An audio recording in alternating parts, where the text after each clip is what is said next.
O tema é o seguinte, gente: o fim, a morte do Caleb.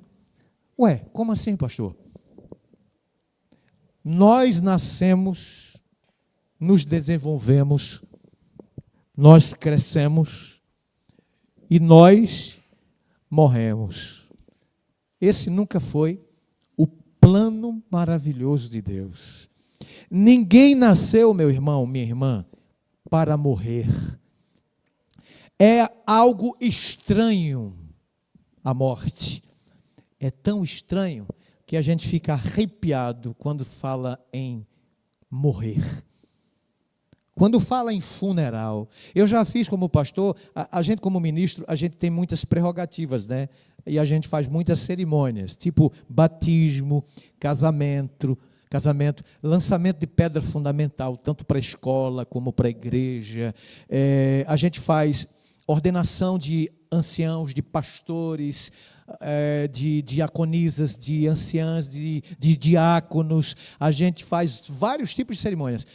Agora, quando é o momento de fazer cerimônia de funeral, fúnebre, dá um frio na espinha, a gente se arrepia, até que é um momento da gente refletir, é verdade, a morte, né?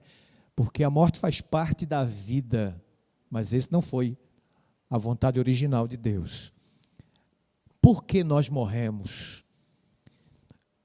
A Bíblia ensina sobre esse tema. E nós vamos estudar um pouquinho agora.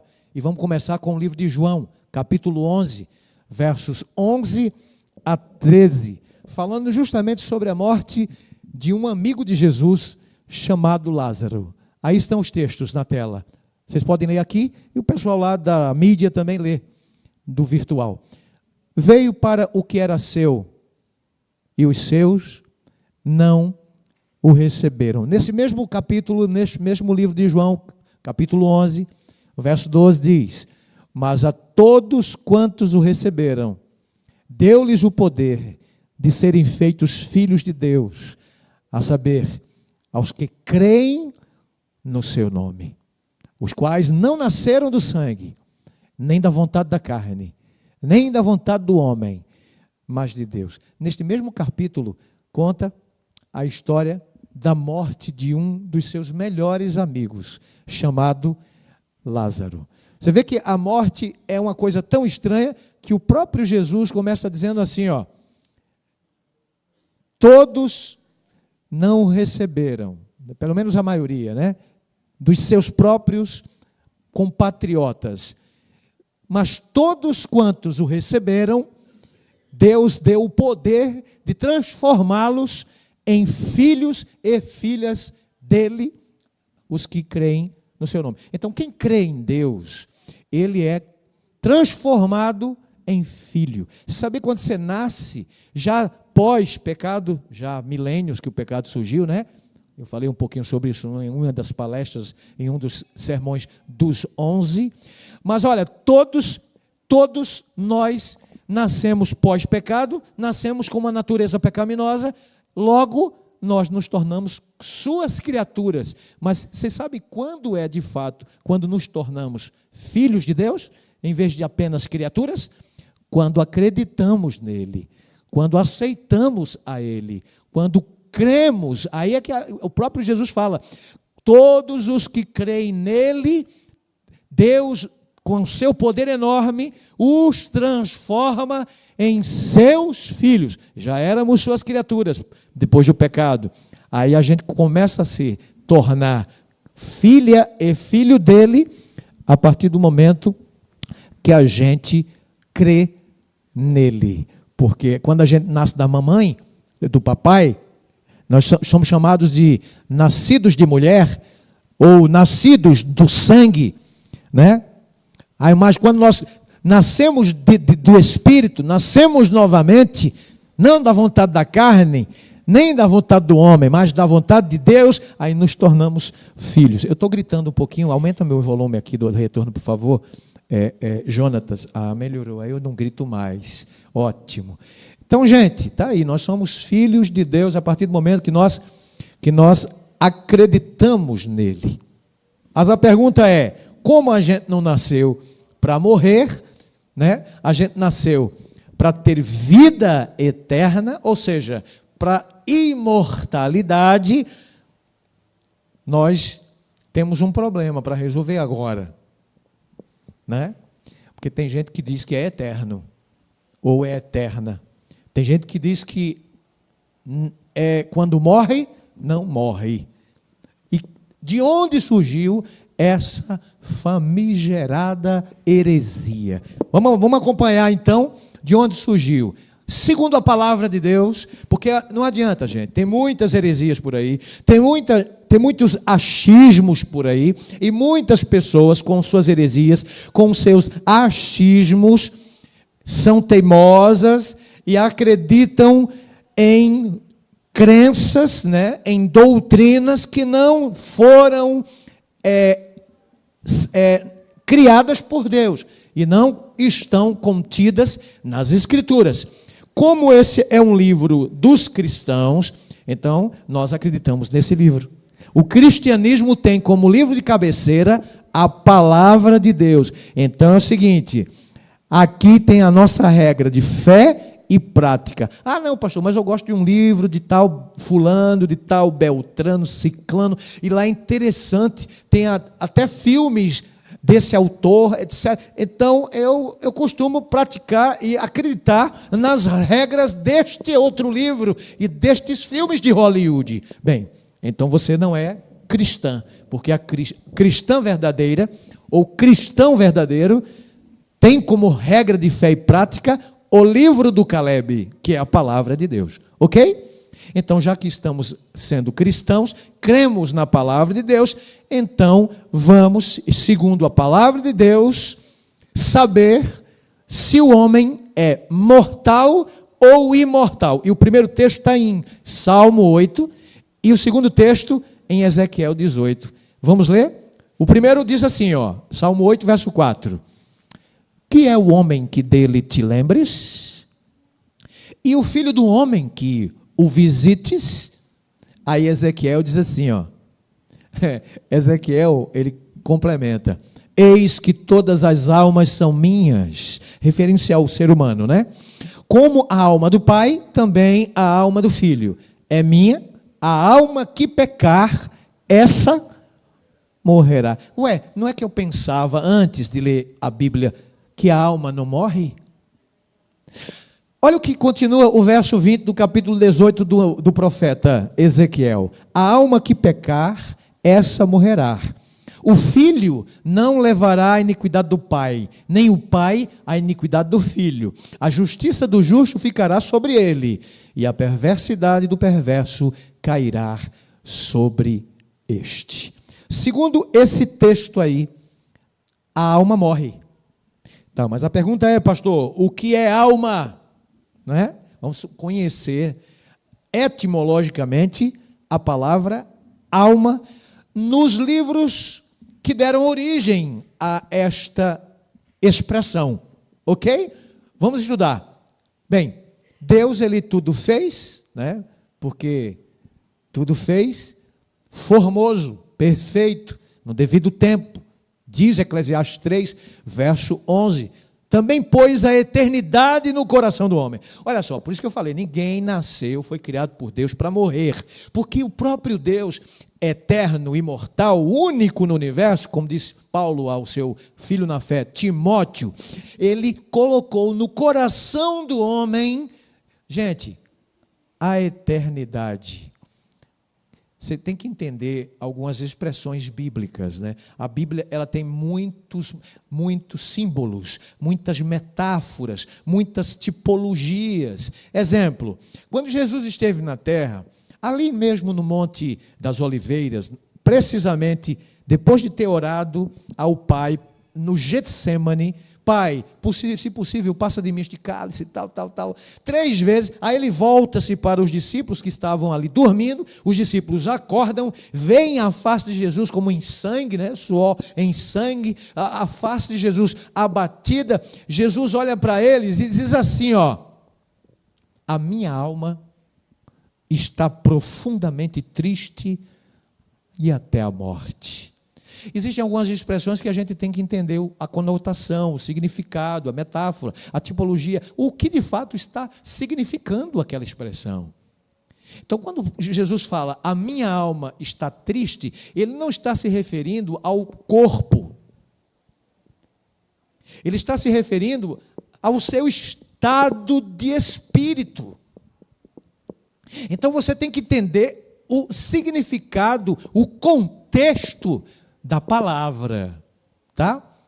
Então, Deus, ele colocou no coração, vem cá, coração, colocou no coração a eternidade. Então, é só o coração, esse órgão tão vital, tão especial, não é? Tão muito importante, um membro do corpo humano, o coração, esse órgão, ele é tão importante, só que esse coração ele não tem inteligência, esse coração não tem mente, esse coração não tem, né, fosfato para compreender as coisas. Então, quando Deus coloca a eternidade no coração do homem, então esse coração aí representa o ser humano, é nesse sentido aí, coração, né? Alguns podem dizer assim, ó, o meu espírito está muito abatido. Quem foi que falou essas palavras? Salomão. Quando o espírito está abatido, faz secar o quê? Os ossos. Peraí. Esse espírito tem qual conotação que Salomão quis dizer? O que é que significa esse espírito abatido? Com certeza, se você for pegar a etimologia da palavra ruach, no original hebraico, que dá a mesma frase para espírito, é apenas respiração, oxigênio. Aquilo que Deus colocou no homem no princípio foi o fôlego de vida, ar puro, respiração para ele sobreviver. Então, no princípio, Deus fez. Aí, quando Salomão diz assim, ó, o espírito abatido faz secar os ossos, com certeza, essa palavra ruach tem outro significado. Esse espírito não é o sopro. Esse espírito não pode ser o sopro, porque espírito não tem conhecimento, porque espírito não pode se abater. Esse espírito representa o estado mental da criatura. Você está entendendo? Então, você tem que, quando ler a Bíblia, você tem que pesquisar o que significa essa palavra. Tá? Então, Deus colocou no ser humano a eternidade. Porque somente um dia Deus vai tornar a humanidade imortal. Quando vai ser esse dia? Paulo, ele explica para a gente em 1 Coríntios, capítulo 15, versos 51 a 54. Olha que texto bonito, olha na tela, está bonito o texto, olha lá. Eis que vos digo o mistério, nem todos morreremos. O texto bíblico diz que morte representa sono. Nem todos dormiremos, mas transformados seremos todos. Olha para cá, num momento, num abrir e fechar de olhos, ao ressoar a última das 7 trombetas, a trombeta soará e os mortos ressuscitarão incorruptíveis e nós seremos transformados. Quando é que nós receberemos a imortalidade, segundo o apóstolo Paulo? Quando? Quando vai acontecer isso, esse mistério? Quando? Num abrir e fechar de olhos, quando ressoar a última das trombetas, a 7ª trombeta, o arcanjo vai tocar, e a voz do arcanjo, a trombeta soará, a ordem de Cristo, os que estiverem mortos ressuscitarão primeiro. Quando ressuscitarão incorruptíveis? Quando é que isso vai acontecer, a imortalidade? Quando Jesus voltar. Eu preguei hoje de manhã, no 5º episódio, a volta do amigo do Caleb. Então tá aí, ó. Jesus vai dar imortalidade, sabe quando? Quando? Não é agora não, irmão. Não é quando você bateu as botas, morreu. Não é agora não. Só que você vai ter imortalidade quando Cristo retornar. E o verso 53 do capítulo 15 de 1 Coríntios continua, porque é necessário que este corpo aqui, ó, corruptível, se revista de incorruptibilidade, e este corpo aqui, que é mortal, se revista de imortalidade. E quando este corpo corruptível se revestir de incorruptibilidade, e o que é mortal de imortalidade, então se cumprirá a palavra que está escrita. Olha que coisa linda. Tragada foi a morte pela... Amém. Eita, agora eu ouvi Tony falar amém, não só foi ela não. Então está aqui, ó, a morte será tragada pela vitória, e somente Cristo nos dará a imortalidade quando Ele aparecer nos céus. O pessoal assiste muita novela, muito filme de terror, muitas séries que não tem pé nem cabeça, maratonam Netflix, maratonam algumas séries, depois vem contar piada e vem falar que isso se torna verdade, porque quanto mais a gente assiste, mais ouve, isso entroniza dentro da gente, e sutilmente o diabo deixa ali sua semente na mente da gente que vê essas coisas. Interessante. A Bíblia ensina sobre imortalidade. Imortalidade natural e imortalidade condicional. Existem dois tipos de imortalidade. A Bíblia ensina a imortalidade condicional e não natural. Como é? Explica isso para nós, pastor. Depois da morte, o que acontece, pastor? Né? O que acontece depois que a gente morre? Segundo as Escrituras. Deixa eu só dizer uma coisa para vocês aqui. Porque tem gente que acredita que há vida após a morte. Você sabe quando existirá a vida após a morte? Acabei de ler o texto com vocês. Quando Jesus aparecer nas nuvens do céu, gente. A não ser que ele mostre nas Escrituras pessoas que morreram e sobreviveram pós-morte. Vamos ver alguns casos na Bíblia. Vamos lá, de cabeça aqui.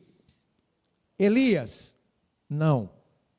Elias não viu a morte, ele foi trasladado. Moisés, tá. Moisés, ele morreu ou não morreu? Morreu, foi sepultado. Quem é que sepultou Moisés? Alguém? Foi Josué? Foi Caleb que sepultou Moisés? Quem foi que sepultou Moisés? Deus. Exatamente. Deus sepultou Moisés. Em um lugar lá que até hoje não encontraram o corpo de Moisés. Sabe por quê? Porque Moisés foi ressuscitado pelo mesmo Deus que o enterrou. Qual é a prova na Bíblia que Moisés ressuscitou? No capítulo 10 ou é 11 de Mateus, se me falha a memória, parece que é 11.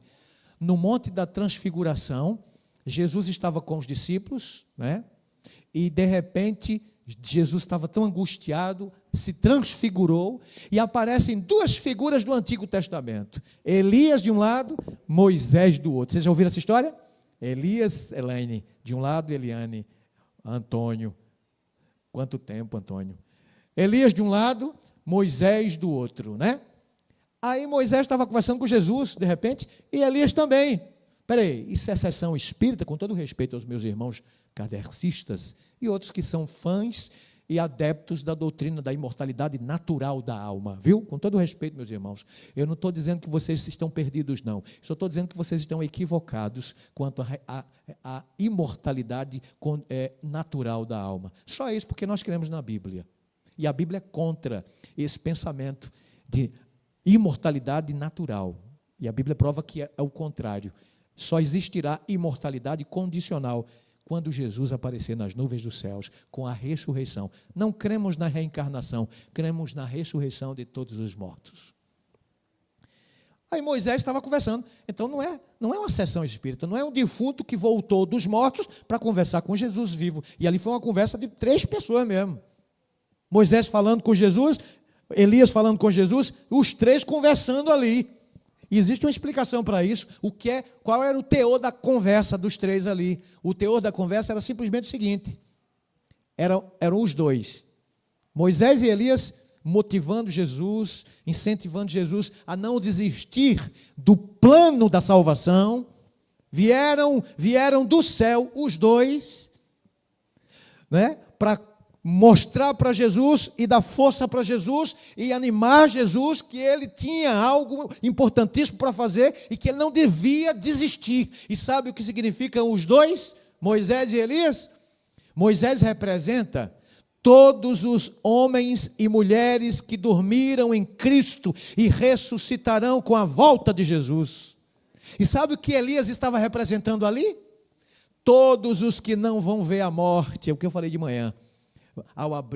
Quando Jesus aparecer nas nuvens, os vivos, justos, serão transformados e trasladados visivelmente para o encontro com o Senhor nos ares. Moisés e Elias representam as duas classes de justos, os mortos ressurretos e os vivos transformados e arrebatados para o encontro com o Senhor. Simplesmente isso. Nada de dissessão, nada de morto falando, porque você vai saber na Bíblia que morto não fala. Ah, é, pastor? Morto não sai do corpo não, a alma não sai do corpo não. Só para você ter ideia, o homem foi feito logo no início por dois componentes. Deus ele fez o homem de barro e nas narinas deste homem, Adão, ele soprou, né, o fôlego da vida. A palavra aí no hebraico é ruach, que quer dizer sopro, oxigênio, vento, só isso. Aí, ruach quer dizer fôlego de vida, ou espírito. Espírito, é a mesma palavra. Ruach, ou rua. Tanto faz, como vocês quiserem falar. E se estiver errado, está tudo certo. Então Deus soprou nas narinas de Adão o fôlego, o espírito. Aí a Bíblia diz assim, ó, e o homem passou a ser, lá no Gênesis, alma vivente, ou nefesh hayah. O que é isso? Alma vivente. O que é alma vivente? É a soma do pó, corpo, mais o espírito. Então, somando corpo, pó, mais fôlego, que é espírito, é igual à alma vivente. Quando alguém morre, há o inverso, há uma diminuição. Quando alguém existe, há uma soma de dois componentes, pó mais espírito. Quando morre, o pó vai voltar para o mesmo lugar de onde veio. Moisés falou isso em Gênesis.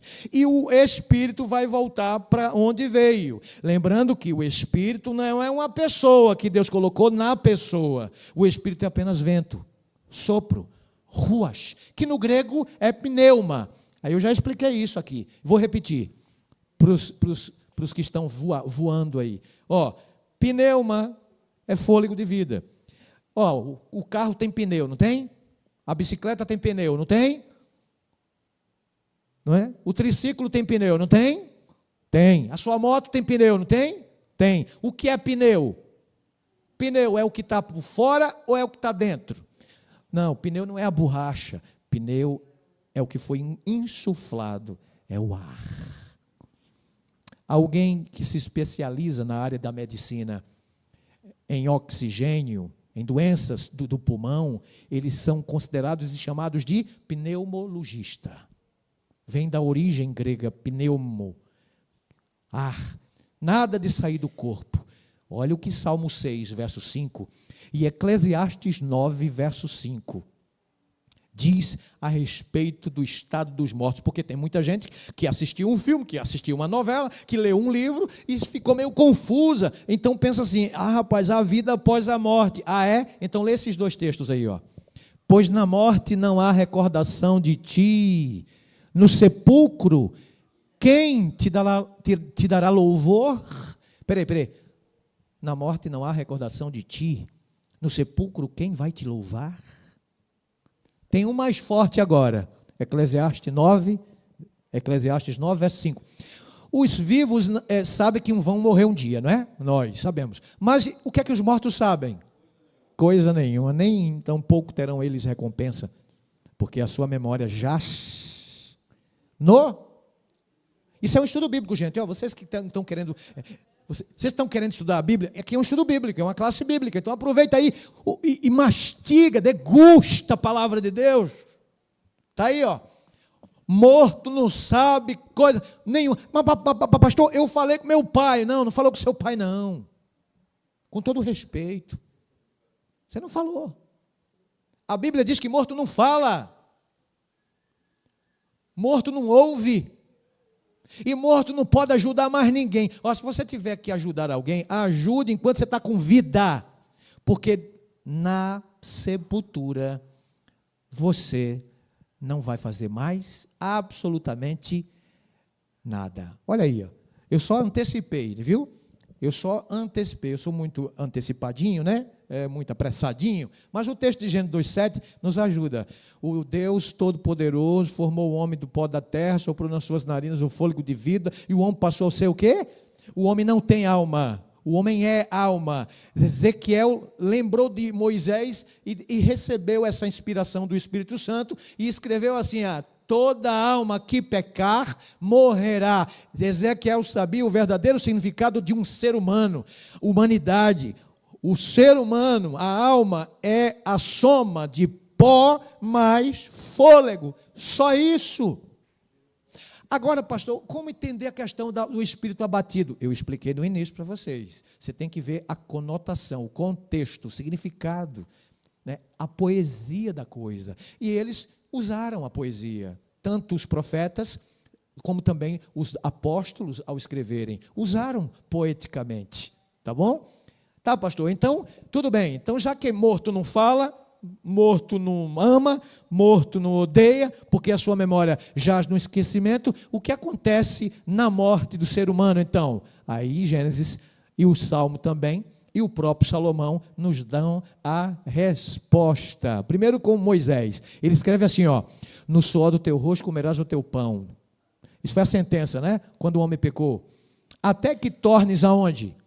A terra, pois dela foste formado, porque tu és pó, e ao pó tornarás. Como a gente é coisa pequena, né? E a gente, às vezes, é arrogante, é jactancioso, a gente quer ser o prepotente, a gente quer ser o melhor do mundo, a gente se orgulha de pouca coisa, não é assim? É porque a gente nasceu depois do pecado, né? E a gente nasce com toda essa herança carregada de muita prepotência e pecaminosidade, e olha que já faz pouco mais de 6.000 anos, né? Que o pecado entrou no mundo. Então o pecado está sem cabelo, parecido comigo, careca, já com os cabelos brancos, parecido com alguém aqui de cabelo branco, mas tudo bem. O pecado está experimentado, está experiente. Então, veja só, a gente vai voltar para onde a gente veio. Um dia, outro desse aí. A gente não quer morrer, porque a gente não foi criado para isso. Olha o que o salmista escreveu. Quando alguém morre, o que acontece? Sai-lhes o espírito. O que é o espírito? Pneuma, ruach, fôlego de vida. E eles tornam ao pó. Nesse mesmo dia, perecem todos os seus desígnios, propósitos, planos, tudo, conhecimento, acabou. Mas fulano falou comigo e eu falo todo dia. Bem, tem um texto no Apocalipse que diz com quem você conversou. Né? Não foi com o morto, não, porque morto, segundo esse espírito aí, da profecia, segundo o próprio salmista, a gente volta para o mesmo lugar e os desígnios perecem. Os desígnios morrem. Os desígnios não existem mais. O que é que houve aí? Mais. Foi. Mas foi por mim ou foi por tigo? Eclesiastes 12:7 diz assim, e o pó volte, esse é clássico, né? E o pó volte à terra como era, e o espírito volte a Deus que o deu. Mais uma vez eu reforço aqui, esse espírito não é uma pessoa pensante. O que Deus colocou no início, ele volta para Gênesis. Salomão ele volta lá para Gênesis. O espírito que Deus soprou nas narinas de Adão, é mais ou menos isso. Volta para Deus, porque Deus é o dono da vida. Mas não é um outro homem que sai desse homem, uma outra mulher pensante. Não, perecem os pensamentos. Acabou, está escrito na Bíblia. Acabou. Aí, Aí eu me pergunto, você sabe por que os cemitérios têm muros? Né? A gente sabe mais ou menos por quê, né? Muros. Por que muros? Alguns cemitérios, por exemplo, não têm, são mais bem sofisticados, mas a maioria que eu já vi, os cemitérios, eles têm muros. Por que os cemitérios têm muros? Bem, os que estão fora não querem entrar, e os que estão dentro não podem sair. Por que muro? Eu sei, é para eles, os vândalos, né, para não fazerem o que não devem, né? Vocês sabem. Mas, logicamente, só para pensar, eu joguei essa para vocês entenderem. Quem está lá não sai. Quem está cá não quer entrar. Quem é que quer ir morrer? Quem quer ir hoje para o cemitério morto, sem fôlego de vida? Não, ninguém. Duvido. Aí tem gente que diz que quando morre, continuará vivo. Então, para que vivo? É melhor morrer. Porque depois de morrer, vai viver. É uma antilógica. Não existe nenhum sentido. Mas você sabe quem foi que implantou essa ideia herética? Você sabe quem foi que implantou essa ideia de vida após morte? Não foi Jesus. Ele é o doador e autor da vida. Ele venceu a morte. O próprio Jesus Cristo,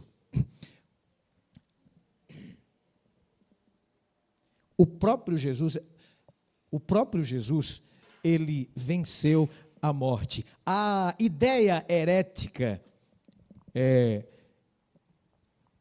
de que o homem tem vida após a morte foi lá no Éden, quando Deus, criou Adão e Eva, disse para eles, vocês dessa árvore aqui do conhecimento do bem e do mal, vocês não podem comer. Lembra da ideia? Se vocês comerem, vocês vão ser mortais. Candidatos eram à imortalidade. Vocês vão morrer se vocês comerem. Aí o que aconteceu? Eles comeram e eles passaram a morrer. Deus, ele deu a chance para os nossos primeiros pais, o primeiro casal. Ele podia ter destruído para sempre. Foi o primeiro sermão que eu preguei aqui, das 11 palestras. Ele podia ter destruído logo e ter dado morte eterna para Adão e Eva. Mas ele não o fez. Ele podia acabar com suas regras, com suas leis, mas ele não fez. O que é que Deus fez? Vou repetir o que eu falei na primeira noite. Ele preferiu vir aqui pagar o preço, morrer, para vencer a morte e nos dar uma nova chance de ter vida eterna quando ele voltar. Amém? Aí o diálogo de Eva com a serpente foi mais ou menos assim. A serpente olhou para ela. Primeiro ela descumpriu a regra de Deus. Deus havia dado algumas regras para os nossos primeiros pais. Inclusive, a árvore do conhecimento do bem e do mal representa a lei de Deus, que é imutável, que não deveria ser transgredida. Sabiam disso?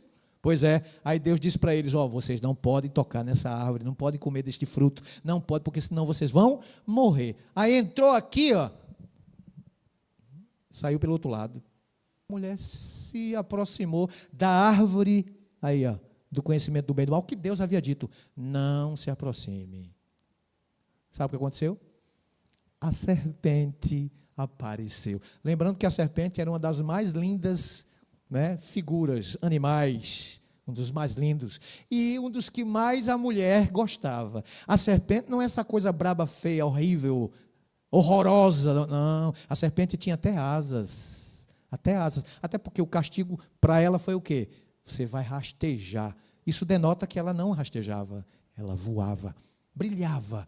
E ela começou a conversar. Ou seja, Eva, ela foi enganada, de fato. O homem não, a mulher foi enganada. Adão não, a mulher foi, repito, enganada. Aí a serpente começou o diálogo, e com essa história eu termino. Olha, eu estou com uma fruta aqui, você está vendo, que fruta maravilhosa, ela é bonita, ela é agradável, e olha, ela é saborosa. Como é que a serpente disse isso para a mulher, que o fruto era saboroso? A própria Bíblia sugere, quando a mulher olha assim, pega o fruto, e desejável aos olhos, e parece que saborosa, sem ter experimentado. Eu acho que na conversa lá, a serpente pegou assim, ela é saborosa, quer saber? É deliciosa. Não, serpente, Deus disse que não era para comer não, mesmo sabendo que é saborosa, tem que ter comido. Deus disse que não era para comer. Aí a serpente disse assim, espera aí, de todas as árvores você pode comer livremente, não é verdade? Não. Aí ela começou a argumentar com o diabo. A serpente começou a argumentar com ela. Não. Aí a mulher disse não. Deus disse, dessa aqui, do meio, eu não posso comer dessa árvore. Aí a serpente contra-argumentou.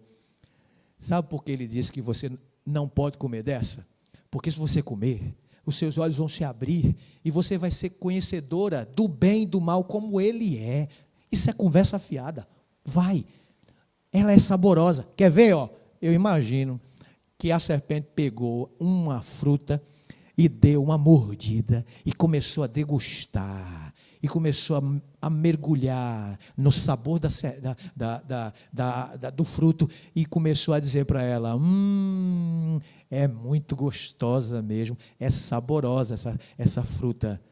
Toma, pega, come para você experimentar se eu estou mentindo ou estou falando a verdade. Aí ela foi no papo, meu irmão. Ela caiu na onda, caiu no pecado, comeu. Sabe? Em outras palavras, antes de outras palavras, eu pergunto para vocês, quem tinha razão? Deus ou Satanás? Quem estava com a verdade? Deus ou Satanás? Claro que Deus, né? É fácil responder hoje, né? Claro que Deus. Pergunta, número 2. Quando ela comeu, ela morreu ou não? Não. Mas Deus não tinha dito se comer morreria?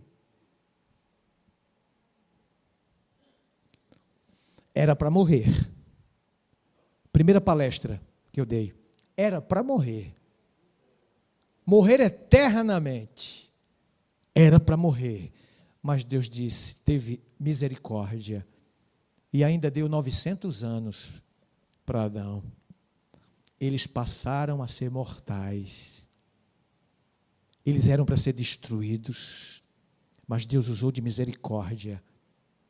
E prevaleceu com eles. Eles se arrependeram, vocês sabem. Estamos com as consequências do pecado hoje. Mas a morte por um só homem passou a todos os homens, visto que todos pecaram. Aí a pergunta, pastor, mas eles deviam ter morrido, né? Deus devia ter acabado com a raça humana. Aí você não estaria aqui, egoísta. Mas eles são culpados. O que tem a ver com isso? O que você tem a ver com isso? Você tem a oportunidade de fazer o contrário. Nós todos temos a oportunidade de não fazer a mesma coisa que Adão e Eva fizeram. Então faça diferente. Não fique culpando nossos pais que fizeram o que não fizeram, né? O que não deveriam fazer.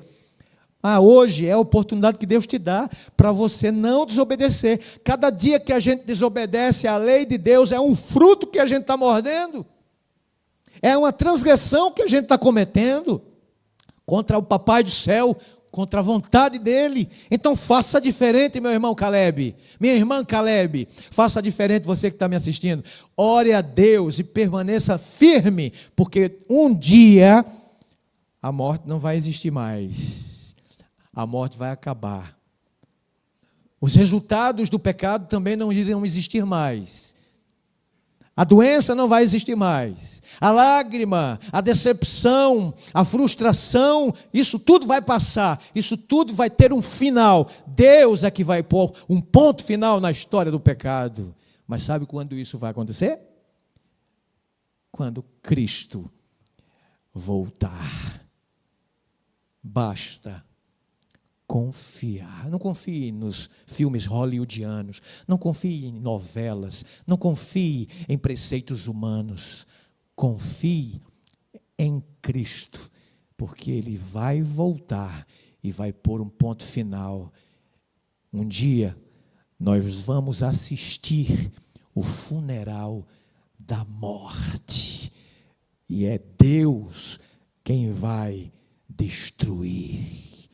Não vai ter mais força a morte, porque um dia Jesus voltará para extirpar de uma vez por todas, com o autor da morte, com a própria morte, com o pecado.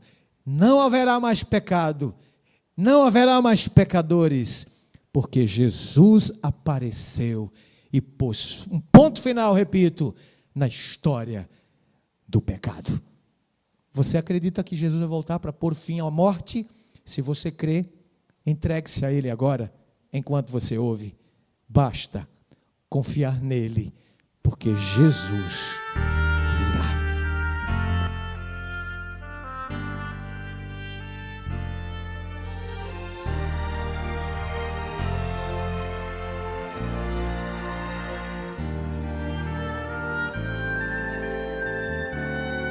Pessoas vivem preocupadas, andam cheias de temor, desconfiam que Jesus não tem amor.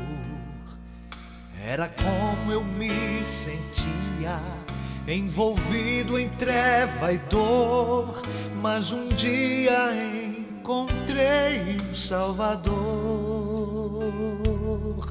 Ele veio em pessoa e tocou meu coração, transformou o meu silêncio em canção. As cadeias do pecado querem me afastar do Rei, mas se eu cair, ainda saberei. Jesus virá pra me libertar, e olhando em meus olhos, com amor me abraçará. Jesus virá, sua luz me envolverá, basta confiar, pois Jesus virá.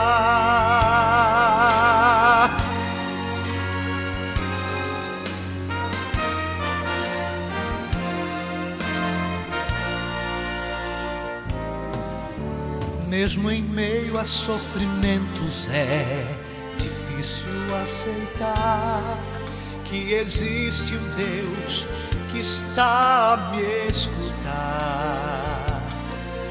Mas meus planos não são grandes como os planos do Senhor. Sob a mão de Deus serei um vencedor. Jesus virá pra me libertar, e olhando em meus olhos, com amor me abraçará. Jesus virá, sua luz me envolverá, basta confiar, pois Jesus virá. As trevas do mundo um dia irão se acabar. Com Cristo meu mestre vou pra sempre morar.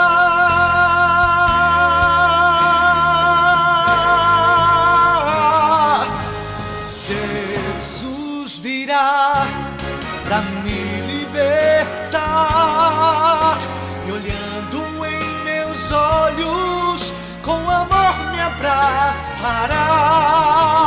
Jesus virá, sua luz me envolverá, basta confiar, pois Jesus virá. Basta confiar, pois Jesus virá.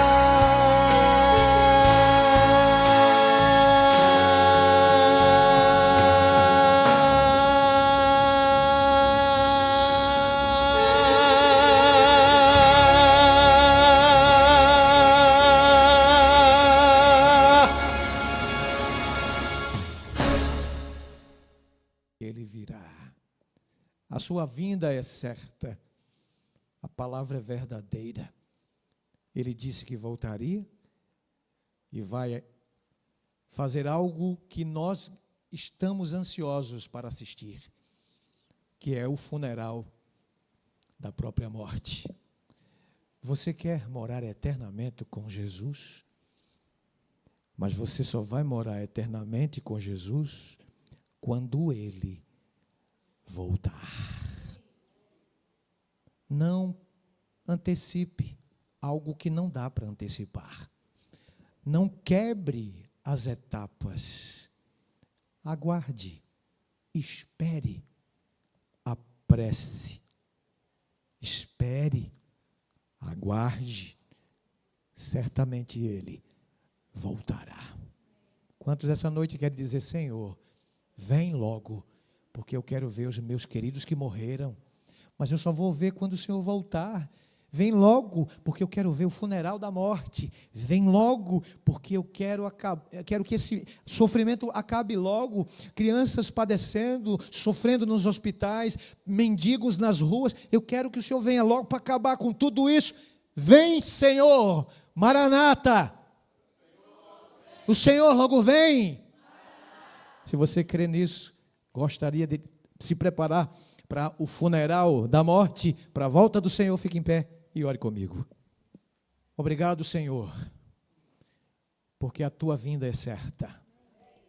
Obrigado porque está na tua agenda o dia e a hora da sua volta, está no teu calendário o dia e a hora do funeral da morte, do sofrimento, de pecado e pecadores. Nos dê, Senhor, a tua bênção, uma boa semana e até o próximo estudo. Nos dê o teu espírito para compreendermos a tua palavra e por colocá-las em prática. Colocá-la em prática. Fazemos esta oração humildemente e ela vai assinada em nome de Jesus. Amém, amém e amém.